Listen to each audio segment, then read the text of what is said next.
Eder. Mech. Pallister. Con la presente memoria si intende sottoporre all'attenzione alcuni elementi a mio parere meritevoli di approfondimento in quanto potenzialmente idonei a far luce sulle sorti di Liliana Resinovic. 1. Nel corso della puntata della trasmissione Chi l'ha visto, del 27 aprile, è stata mandata in onda un'intervista alla signora Gabriella Micheli ed al compagno Salvatore Nasti.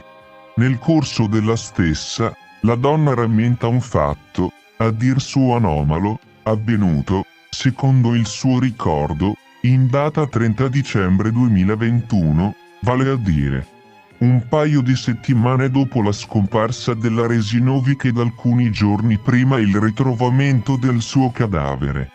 La signora Gabriella ha riferito infatti che la sera del 30 dicembre 2021, intorno alle ore 21 circa ha ricevuto una telefonata dal Visinitin Sebastiano, il quale le riferiva di aver bisogno di una corda per aiutare il figlio, che era rimasto impantanato con l'autovettura sul vallone di Gorizia. Riferisce: Sebastiano telefona a me e dice: avete un cavo, una corda? Dopo le 9 di sera e dice perché mio figlio è rimasto impantanato con l'auto. È uscito come di strada e la ruota è andata ad incanalarsi dove appunto c'è il dislivello ed è rimasto impantanato là. Dico io: e tu che hai la macchina che è una officina, non hai una corda? Aggiunge anche che più tardi ebbe un contatto telefonico con il suo amico della Carnia, identificabile in Arturo, che le riferì che Sebastiano Visintin ha contattato pure lui per la stessa ragione. Mi chiama l'amico della Carnia e mi dice la stessa cosa che Sebastiano ha telefonato anche a lui. La questione è stata approfondita anche nel corso di un'altra trasmissione televisiva, Storie Italiane, andata in onda nella mattina del 28 aprile 2022, nel corso della quale il diretto interessato, Sebastiano Visintin, ebbe a confermare la circostanza narrata dall'amica e vicina di casa Gabriella Micheli. Sì, è vero, mio figlio mi chiama, io ero a letto e mi fa: guarda, mi son fermato lungo la strada perché ero a Gorizia e la macchina da sola è scivolata, si è bloccata in un buco. Mi fa: papà, vieni ad aiutarmi perché c'ho la macchina della mia compagna e sono disperato. Faceva un freddo boia ed io a un certo punto ho pensato: io cosa c'ho in macchina? Non ho una corda, non ho niente. Ho chiesto a Salvo se hanno una corda. A un certo punto mi son ricordato che in macchina ho comunque dei cavi che uso per bloccare le biciclette con un lucchetto. A un certo punto sono andato. Ho chiamato un paio di volte mio figlio perché non sapevo esattamente dove è il posto. Sono andato lì, ho trainato fuori piano piano con molta fatica. Ho messo i 2 cavi di acciaio, uno di qua e uno di qua, legato tutto insieme col lucchetto e sono riuscito a tirarlo fuori. Dopodiché ci siamo salutati e sono andato a casa. La predetta circostanza, apparentemente neutra, potrebbe rivelarsi invece di interesse.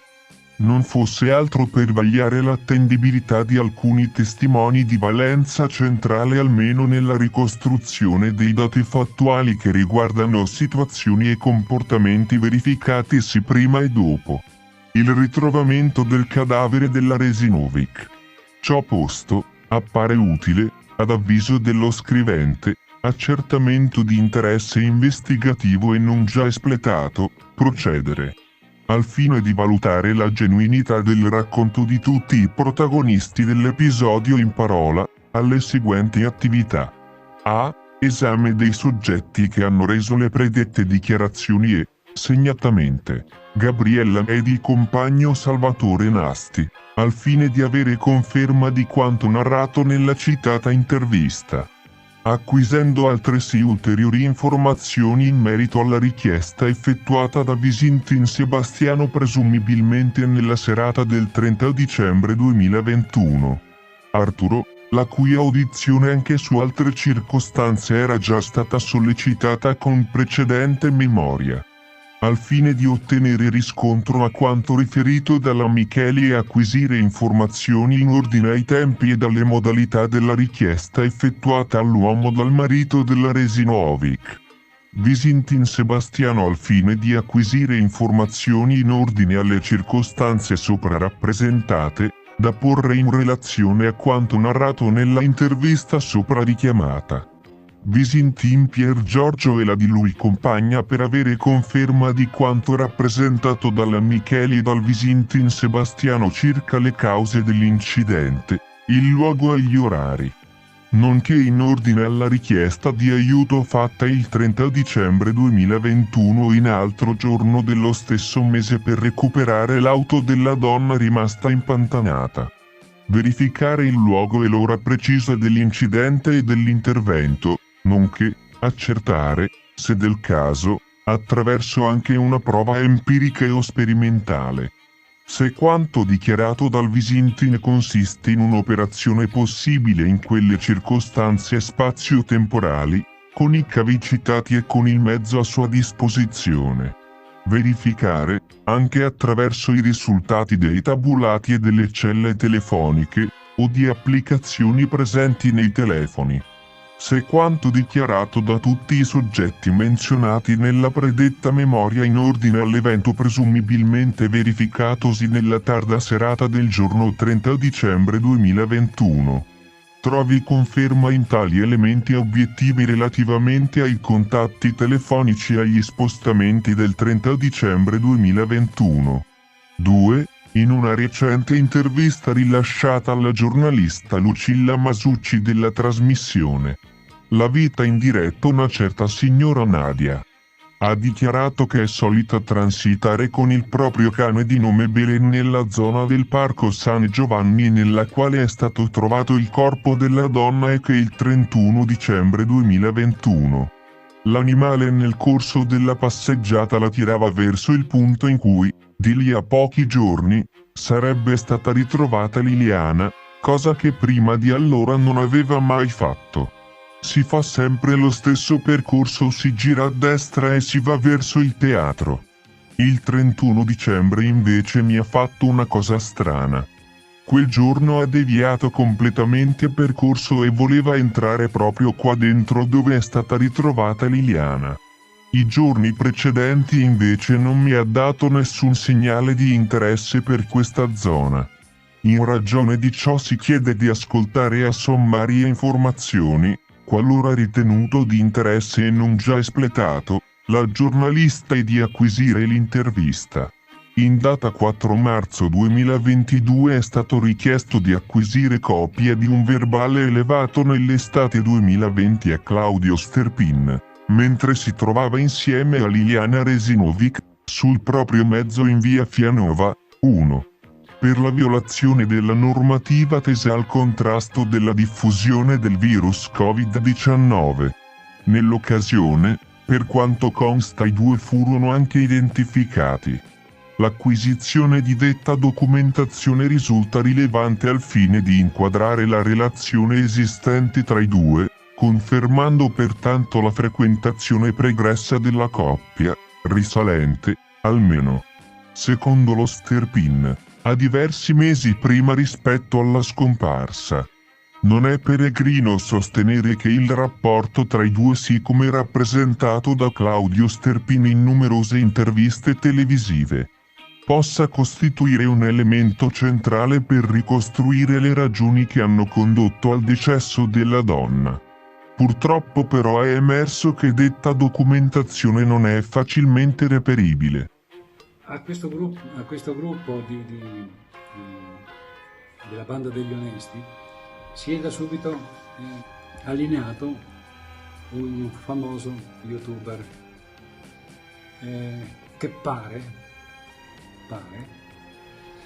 che sia il nipote di Silvia Radini, cioè nel senso nipote perché Silvia Radini sarebbe sua zia. Questo youtuber ha sempre portato avanti sospetti su Sebastiano, guarda caso, trovando mille sentieri per arrivare, no? A insinuare sospetti su Sebastiano. Sì, d'altra parte penso che sia chiaro a chi mi riferisco come famoso youtuber, no? E d'altra parte in piena sintonia con quelli che erano i comportamenti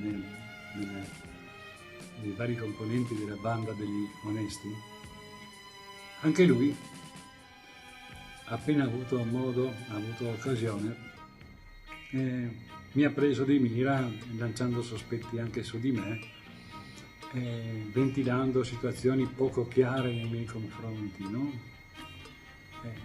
Niente di tale, per esempio che aveva, prendendo spunto da un mio filmato dovrei vedere, ma almeno 10 anni fa, più di 10 anni fa, dove avevo fatto un filmato sulla cava Faccanoni, aveva ventilato l'ipotesi che la mattina del 14 dicembre del 21 Liliana fosse venuta in cava Faccanoni, dove evidentemente io ero lì da tutti quegli anni, seduto su qualche scoglio appuntito in attesa che spuntasse Liliana. E ricordo che con una buona dose di presa per il culo, mi si consenta, avevo messo un post su Facebook dove dicevo che dopo tanti anni che ero seduto su uno scoglio in attesa che arrivasse Liliana, potevo mostrare le conseguenze fisiche che aveva subito la parte dove uno sta seduto, per far vedere i gravi danni fisici che mi aveva provocato questa lunga attesa. Questo faceva il pari con quella fotografia presa da Google, dove si faceva vedere una persona presa da Google nel 2020, dove si voleva far credere che una persona, un ragazzo sembrava, ma l'immagine era non tanto nitida, ma insomma era una persona che in bicicletta, ripresa da sotto Longela verso Longela, completamente fuori da un ipotetico percorso che avrebbe potuto portare a casa mia, e si voleva far credere che quella era Liliana che appunto veniva in bicicletta a casa mia. Io sono, come ho già detto nel video precedente, non credo che esista una persona che abbia visto Liliana in giro per città o comunque nel comune di Trieste in giro in bicicletta da sola. A questo io avevo risposto mettendo un post su Facebook dove che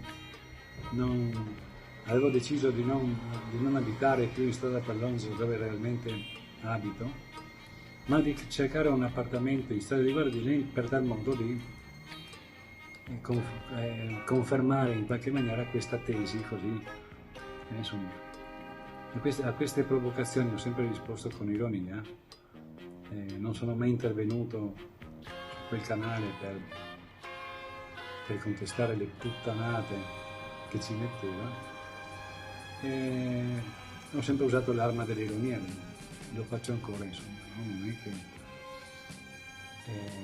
e dopo c'era anche la storia con cui ha voluto gratificare i propri fans, modificando il nastro bianco e rosso che c'era dove è stato portato il corpo di Liliana, dopo che era stato trovato 10 metri più in là, no? Non so se tutti hanno coscienza della situazione. Appunto aveva modificato maldestramente quello che c'era scritto su quel nastro bianco e rosso, che in realtà è visibile in 1000 immagini, 1000 riprese televisive dove è ben chiaro scritto Vigili del Fuoco. Aveva un po' così maldestramente modificato quanto era scritto su quel nastro, facendolo sembrare come fosse stato messo dagli investigatori dell'autorità giudiziaria, come se quella zona doveva ritenersi invalicabile e per cui io avevo commesso un illecito, entrambi in quell'area. E poi vabbè, intanto. Ehi, non dimenticare di iscriverti a questo canale.